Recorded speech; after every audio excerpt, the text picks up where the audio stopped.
Hello, hello, hello. How's everybody doing tonight? February the 9th. Can y'all hear me all right? I'm waiting to see. If you guys can hear me, give me a comment on here and I'll see it. Anyways, I'll talk until I see it. It's 6:58. Got some good news.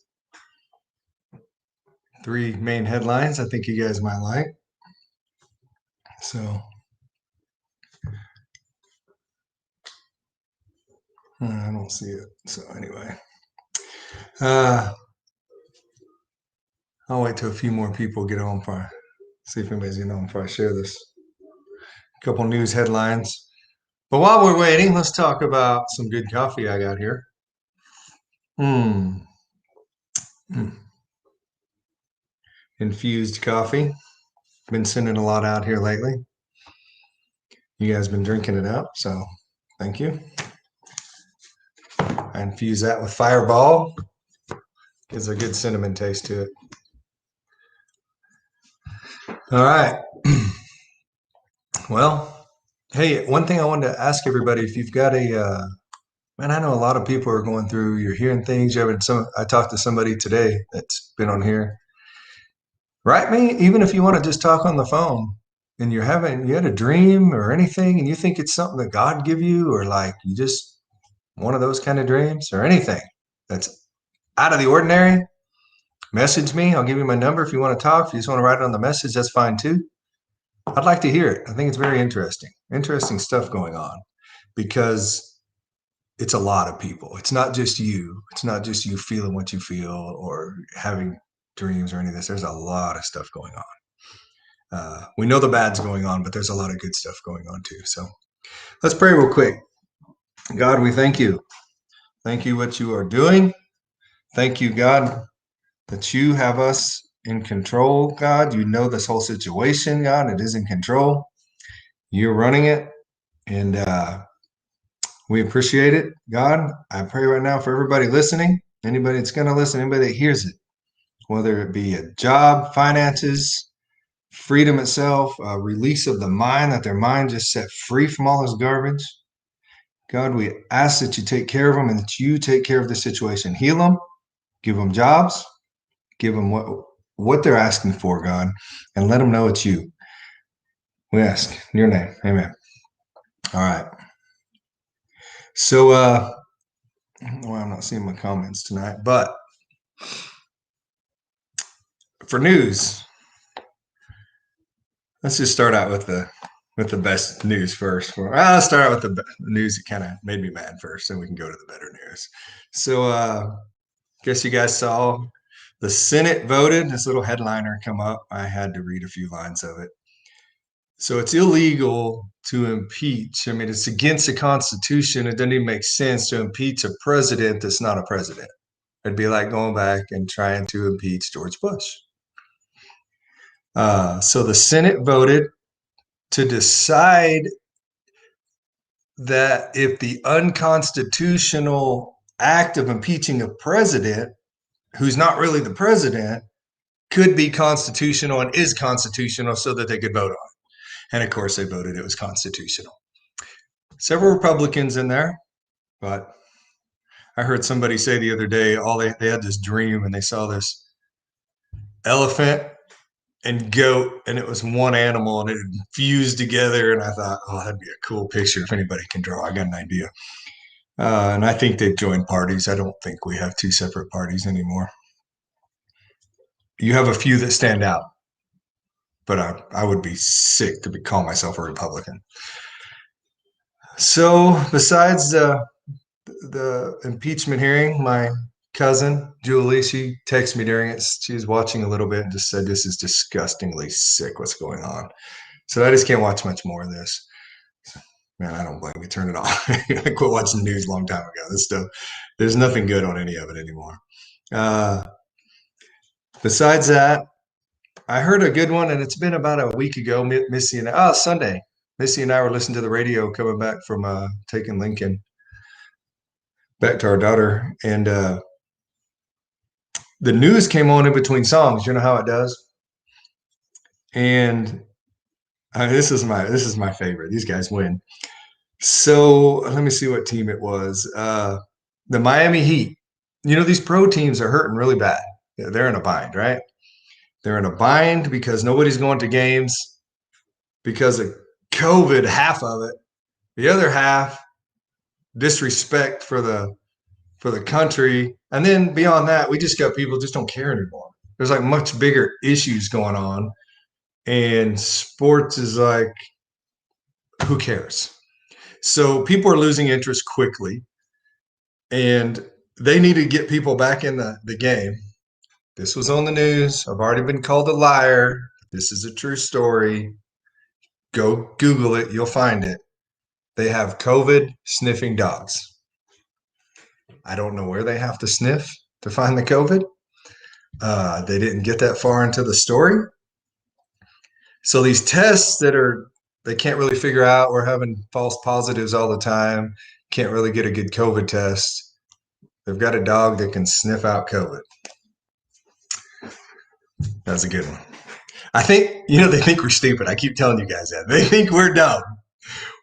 And in a sense, we gotta own some of that stupidity because we voted these idiots in. Uh, so they've got a COVID sniffing dog. All right. Next, Tanzania. Saw this one a couple weeks ago too. We just verified it. Couldn't get the original one. It'll be on Missy's page later. I'll still look for the other one that's got all of them, but it only talked about the goat and the sheep. I'm not sure what he was. He was a government official in Tanzania. Some of you guys might have saw it. They decided to do their own little test with the testing of COVID. And they tested a goat, a sheep, a mango, a papa, whatever that is.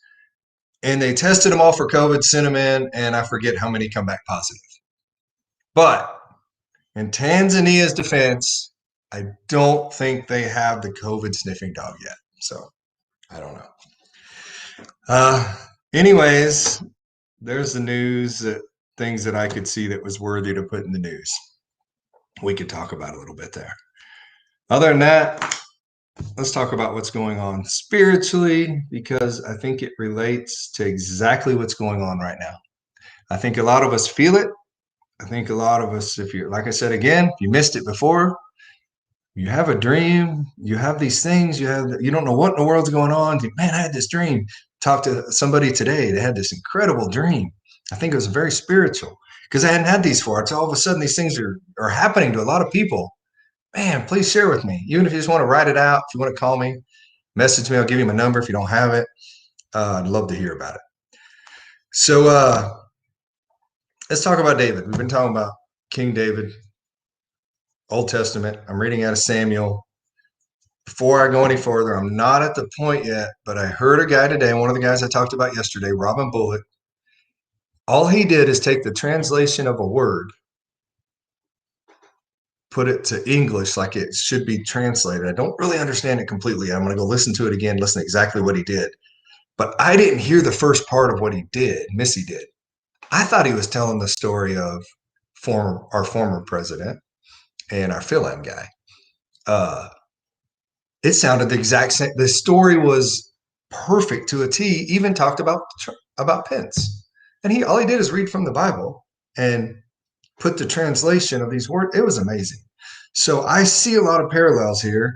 And what I was reading today, I just think about us personally and how we've been a lot of us for years, because I deal with a lot of you guys that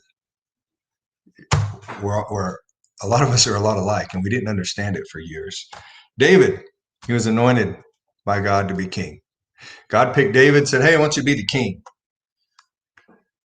Pretty exciting. You'd think that was pretty cool, man. God picked me to be king over Israel. He's pretty young. And I think it was exciting, and probably is, and it seems like a big deal until your boss starts throwing spears at him. And that's exactly what happened. The king that was in wanted to kill him. He loved him, but wanted to kill him. He'd come out and play David, come play the harp for me. I'm having trouble today. Then he'd get all ticked off and he'd want to kill David.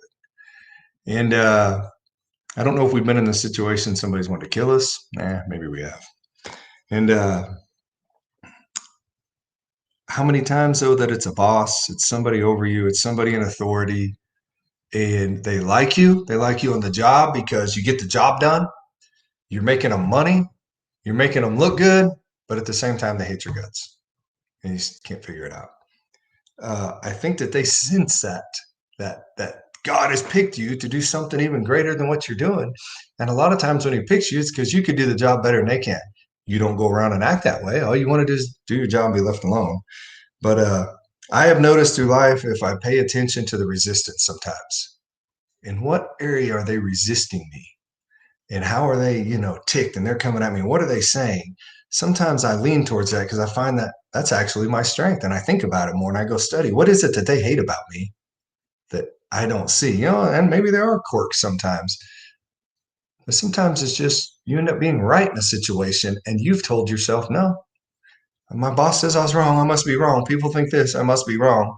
Remember, we are swimming against a stream of fish going the other way.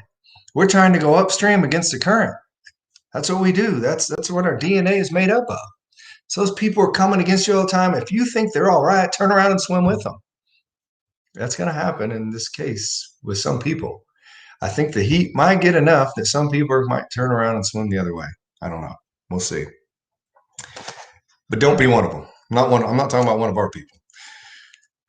David was picked by God to be king. Took years for people to recognize it. They just didn't know. Same with you right now. People don't recognize what it is inside of you, that calling. I think they feel it, they see it, but when you're young and you don't have the experience, sometimes they don't recognize it. And I was asking myself today, and I asked Missy, what kind of king would have David been if he just sat in front of Saul, played the harp, did his thing, and Saul just loved him. His boss thought he was the greatest thing. He treated him, man, you're the greatest in the world. Man, I love you, Dave. You're wonderful. And he never threw spears at him and tried to kill him. What kind of king would have he grown up to be? That just who knows, right? Maybe he would have been a spoiled little brat and like the rest of them. I think it's through his hard times that made him. I think it's through all the stuff he went through that made him what he was. Just like you today. If you look back, well, I said this yesterday and I still say it today, I believe we were made for this time right here. We grew up in this. We've grown up through a lot of crap. We've seen stuff. When that guy over you, woman over you, whoever it was that sucked up, they were lazy and they got the position over you and you're like, are you kidding me? And they didn't pick you for a reason. They overlooked you. I don't think those things are going to be so coming up. I think I know God has a purpose for all of you. I know that God has picked you guys. There is something about you that's different and special. And I don't think we need to apologize for it anymore. If I go back to just talking politics, we voted a vote for righteousness. We voted and knowing it was ending abortion. Even some people that say, Trump said some things I didn't like, but I still voted for him. Look at what direction he was going. It was common sense. Man, we've got a world full of people that get their feelings hurt. And because they got their feelings hurt, they're willing to throw the whole country under the bus, run it over, and do away with their freedom and their liberties. Some of those kids hadn't had their butt spanked most of their life. I don't know what their issue is. They went to these stinking liberal colleges, taught them to be whiny little brats. They get their feelings hurt, and they all need trophies. Man, they're not all that way. I didn't teach mine to be that way. Mine are tough. But some of these others, they aren't, and they're trying to make them the majority. And I don't think they're as big a majority as we think. Even the ones swimming downstream want an easy life, just leave me alone. They still voted for Trump. I mean, we've got the majority of America voted him in. And at this point, we know it's not about Trump. It's not about anybody coming to save us. It's not any human plans. Like we talked last night, this thing that is over us is more evil than anything any human could come up with. They're only puppets playing in this game of this diabolical, evil presence that's over the country, globally even now we see. It wants to destroy your life. If they could lock you up, put you in jail. When they got to vote today of something that was unconstitutional and say, that's not constitutional, but we're going to vote and say it is. What keeps them from voting tomorrow to say, if they voted for Trump, we think they should be in a re-education camp and we should take all their guns? I know it's not constitutional, but what if we voted that it was constitutional? Why don't they do that? You think it's not coming? If God does not intervene, it's coming, and God is going to intervene. I'm 100% convinced, but I don't know how far this is going to play out. So, anyway, keep your heads up. If you're not reading your Bible, I would get in there and read something. Educate yourself about history, liberty. The Bible always works. And talk to God. Remember, I'm going to probably tell you this every night. It's not some religious thing you got to do something special. I think religion has killed relationship with God and who he is to us. So realize it's a relationship. It's just getting to know him and his personality. What is God about? How much does he really love me? How much does he really put into me? And it's a lot more than you guys know. Lastly, the train. I just kept thinking about the remnant. I like the picture, first of all. But when I looked at that picture, I couldn't quit looking at it. If you saw it on Facebook, the picture of the train. It's old. It's sitting there doing nothing. Maybe it seems like it's not even serving a purpose now. But as soon as you look at it, you're like, man, that used to pull a lot of stuff across the country. That's a cool looking train. And you kind of picture it when it was black again, painted up, moving. And that remnant's been sitting idle off the tracks for a while. I think there's a remnant of people that remember what freedom was like. And they remember these things. And it brings me to something that I'll let you guys guess who said it. Freedom is never more than one generation away from extinction. We didn't pass it on. We didn't pass it on to our children in the bloodstream. It's not just automatic, folks. The only way they can inherit the freedom we have known is if we fight for it, protect it, defend it, and then hand it to them with the well-fought lessons of how they, in their lifetime, must do the same thing. And if you and I don't do this, then you and I may well spend our sunset years telling our children and our children's children what it once was like in America when men were free. That was 1961. Ronald Reagan. I do not want to sit around and talk about freedom to my grandkids and what it used to be like. In a way, we've already kind of done some of that. At my age, I remember playing till the lights came on. Play all day. On a Saturday and Sunday, you could ride your bike all the way through town on the other side of town. They didn't care as long as you came home when the street lights came on. You walked to school 2 miles in the snow, I know. And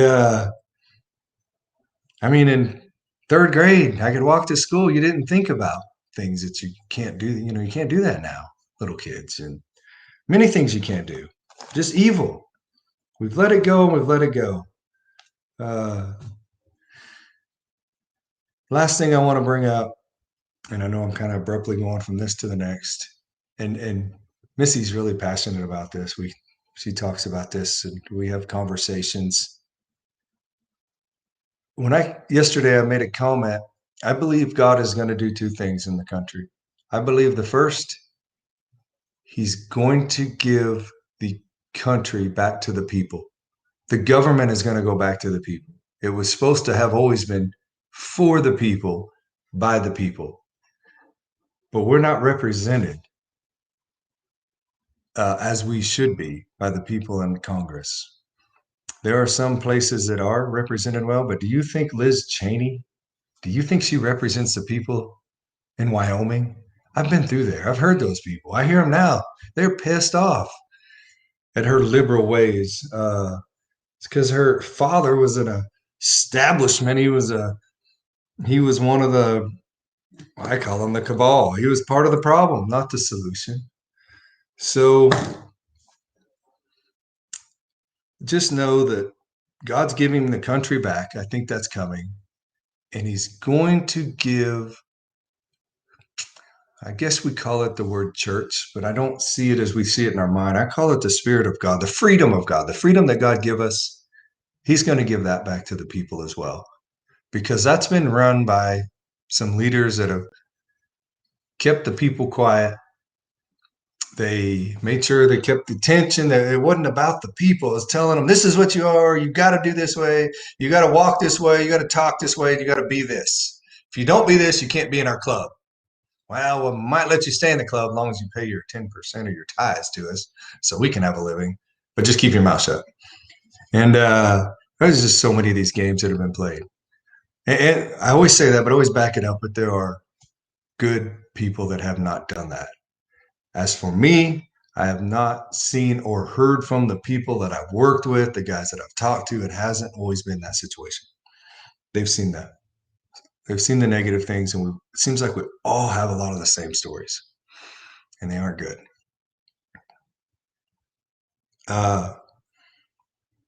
Besides that, I just want to encourage everybody. I will tell you real quick, and I'm already about to be 7:20. I'm going to take 2 minutes to do it.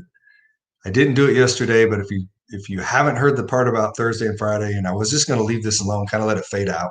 But when I went to DC, I told you guys a story how I had that. I was on the rig.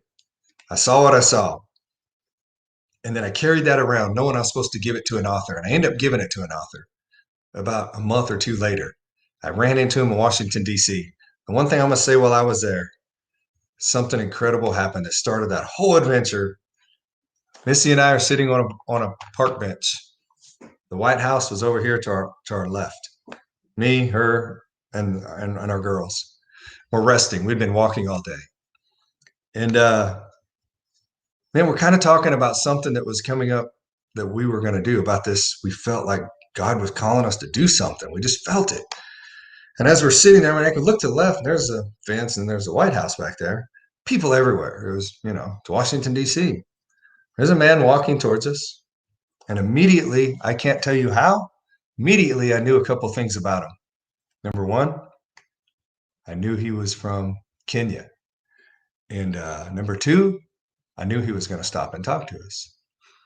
And so I told Missy, hey, that he's from Kenya and he's going to talk to us. She's like, what? And so the guy's walking along. We're kind of watching him now. Probably look like freaks all staring at the guy. And he's walking and he stops right in front of us. Stops in his tracks. Now, I know what's going to happen. He turns to us and he said, hello, family. Yeah, hello. And he was looking for something. There was an event there. I said, well, we're getting ready to get up and head that way. We'll just walk you to it, buddy. And there were a lot of things we were just talking about, him and I, or Missy and I.